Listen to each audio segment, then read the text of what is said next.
नई बहू और पहली रसोई का बड़ा इम्तिहान।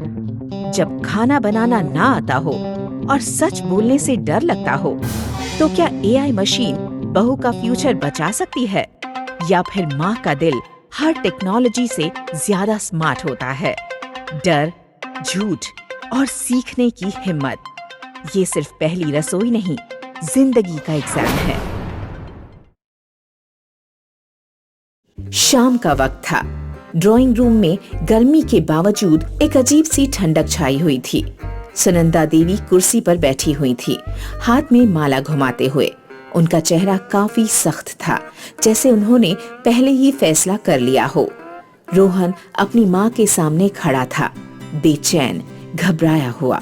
माँ, एक बात कहनी है। मानसी से मैं शादी करना चाहता हूँ। सुनंदा जी के हाथ में चलती माला रुक गई। उन्होंने सीधा रोहन की तरफ देखा। आंखों में नफरत नहीं थी, पर क्रोध जरूर था। रोहन, तुम्हें पता भी है तुम क्या कह रहे हो? इस घर में कभी किसी ने लव मैरिज नहीं की। हमारे रीति रिवाज, हमारी परंपराओं का क्या होगा? माँ, रीति रिवाज अपनी जगह सही है। मानसी बहुत अच्छी लड़की है। मैं उसके बिना अपनी जिंदगी सोच भी नहीं सकता। सुनंदा जी की आंखों में गुस्सा था। वो पीठ घुमाकर खड़ी हो गईं, जैसे बात खत्म करना चाहती हों।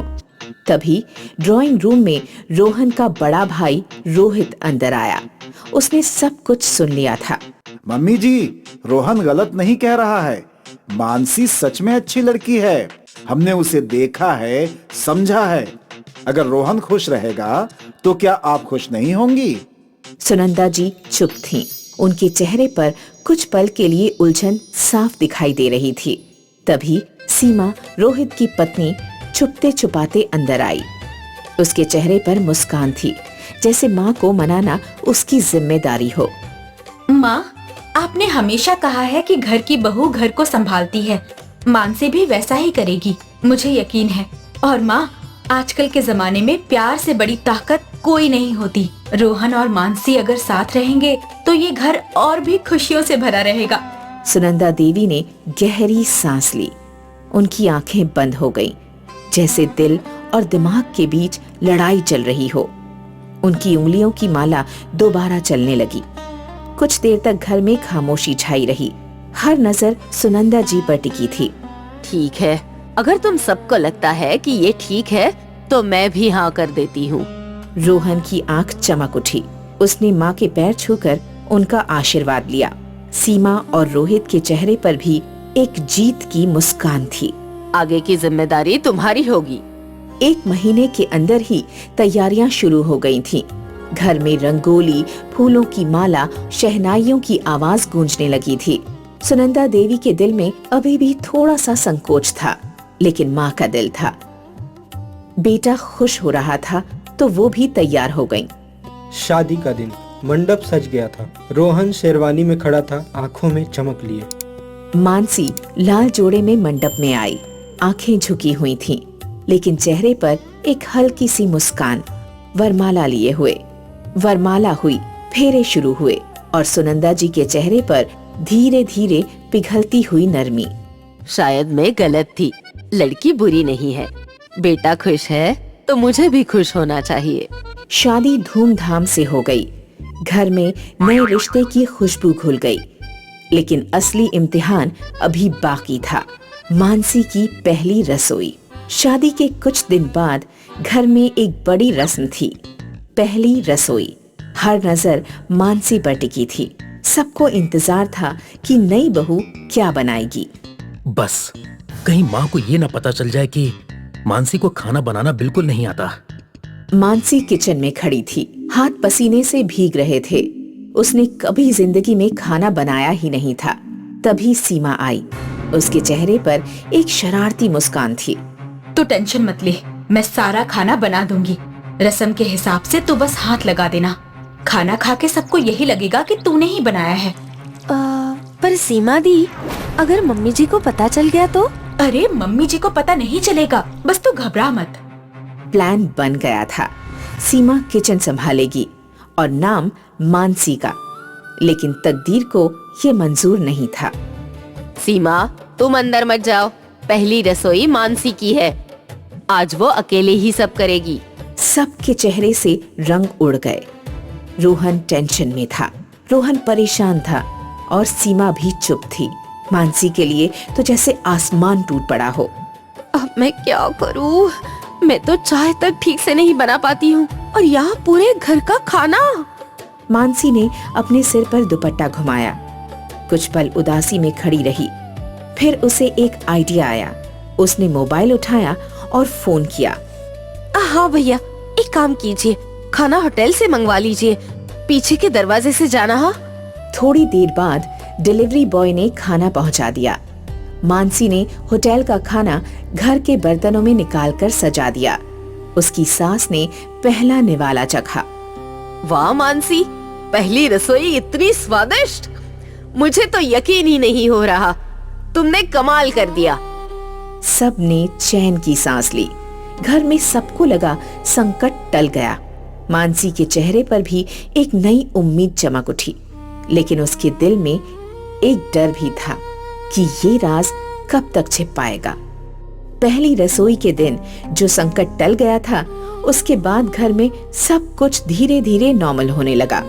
अब रोज की तरह मानसी को किचन संभालना होता था, लेकिन असल में खाना सीमा ही बनाती थी। सीमा सुबह जल्दी उठती, किचन में चूल्हा जलाती, सब्जियां काटती, मसाले तैयार करती। मानसी वहीं खड़ी रहती, कभी बर्तन साफ करती, कभी सब्जी धोती। घर में सबको लगा कि दोनों मिलकर काम कर रही हैं, लेकिन असल में सीमा ज्यादा जिम्मेदारी उठाती थी।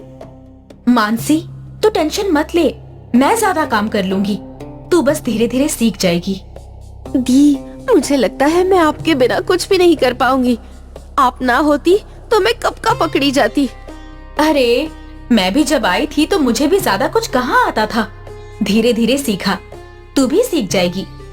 इस तरह से मानसी अपनी शादी के पहले कुछ हफ्तों तक सुरक्षित रही। सुनंदा देवी को लगा था कि नई बहू को समय लगता है, इसलिए उन्होंने अब तक ज्यादा दबाव नहीं डाला था। लेकिन तकदीर हर वक्त एक नई कहानी लिखती है। एक दोपहर घर में फोन आया। सीमा के मायके से खबर मिली कि उसके मौसा जी की अचानक मौत हो गई थी। पूरी फैमिली में उदासी छाई हुई थी। मुझे तुरंत मायके जाना पड़ेगा, माँ अकेली है, पता नहीं कब तक रुकना पड़े। सीमा ने अपना बैग पैक किया और तुरंत निकल गई। मानसी के लिए जैसे जमीन खिसक गई हो। उसके चेहरे पर पसीना आ गया। अब क्या होगा? रोज के खाने की जिम्मेदारी मुझ पर आ गई। मैं तो खाना बिल्कुल भी नहीं बना पाती। माँ को अगर पता चल गया तो मेरा क्या होगा? 2 दिन तक मानसी बस छोटी मोटी चीजों से बचने की कोशिश करती रही। कभी बहाना बनाती कि तबीयत खराब है, कभी बोल देती कि किचन में गैस खत्म हो गई है। लेकिन तीसरे दिन सुनंदा देवी खुद किचन में गईं और उन्होंने कहा, मानसी, आज से तू अकेली किचन संभालेगी। बहू होने का असली इम्तिहान अभी शुरू होता है। मानसी के पैरों तले जमीन खिसक गई। उसने डर के मारे हाँ तो कह दिया, लेकिन अंदर से रो पड़ी। उसने अपने कमरे में जाकर रोहन को पकड़ लिया। रोहन, मैं क्या करूं? मुझे तो कुछ भी नहीं आता। अगर मम्मी जी ने देख लिया तो मेरा क्या होगा? मानसी, रो मत, मैं तेरे लिए कुछ लेकर आया हूँ। रोहन अपने बैग से एक बॉक्स निकालता है, व्हाइट कलर का एक मॉडर्न सा डब्बा। उसने मुस्कुराते हुए मानसी के सामने रखा। ये क्या है? ये AI खाना बनाने वाली मशीन है। बस तू इसमें सब्जी, मसाले और तेल डालना, बाकी ये अपने आप कर लेगी। तेरे लिए एकदम मैजिक जैसा है। मानसी के चेहरे पर पहली बार उम्मीद की चमक आई।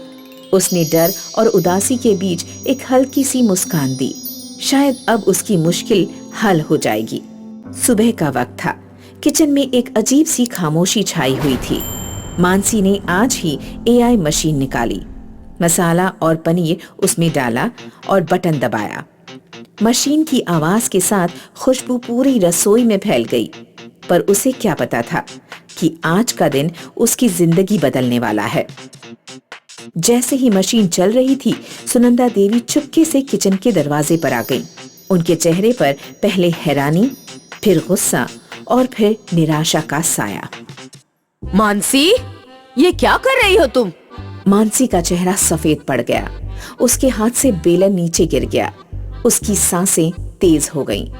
मशीन की आवाज रुक गई, पर घर में एक और तूफान उठ गया। माँ, मैं बस, मुझे खाना बनाना नहीं आता। मैं डरती थी कि अगर आपको पता चल गया तो आप मुझे निकाल देंगी, इसीलिए मैं झूठ बोलती रही। पहली रसोई के दिन भी खाना बाहर से ही मंगाया था। सुनंदा देवी के चेहरे पर गुस्सा था। घर में सब लोग आ गए। रोहन, रोहित, सब ने माँ की तरफ देखा, जैसे अगला फैसला उनका हो। मानसी, खाना बनाना ना आना ये कोई पाप नहीं है, पर झूठ बोलना वो बुरी बात है। तुमने अपनी सास पर भरोसा नहीं किया, ये दुख की बात है। मानसी झुके हुए सिर के साथ माँ के पैरों में गिर गई।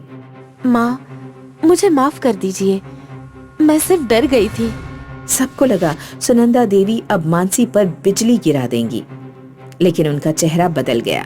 गुस्से की जगह एक गहरा प्यार और नरमी आ गई। जब मैं इस घर में आई थी ना, मुझे भी खाना बनाना नहीं आता था।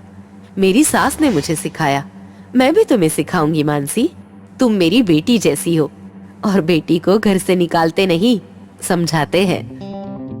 मानसी की रूह तक हिल गई। उसने माँ के पैर पकड़ लिए और आंसू बहाने लगी। धन्यवाद माँ, मैं आपको कभी नाराज नहीं करूंगी। अब मैं खुद सीखना चाहती हूँ। रोहन ने मानसी को संभाला। रोहित के चेहरे पर सुकून था। सुनंदा देवी ने अपनी बहू के सिर पर हाथ रखा। कभी कभी हम सोचते हैं कि हमारी प्रॉब्लम्स बहुत बड़ी हैं। जैसे मानसी को लगा कि खाना बनाना ना आना उसकी जिंदगी का सबसे बड़ा बोझ है, लेकिन असल में प्रॉब्लम उतनी बड़ी नहीं होती। हमारा डर उसे बड़ा बना देता है। इसलिए अक्सर इंसान डर की वजह से गलत रास्ता चुन लेता है।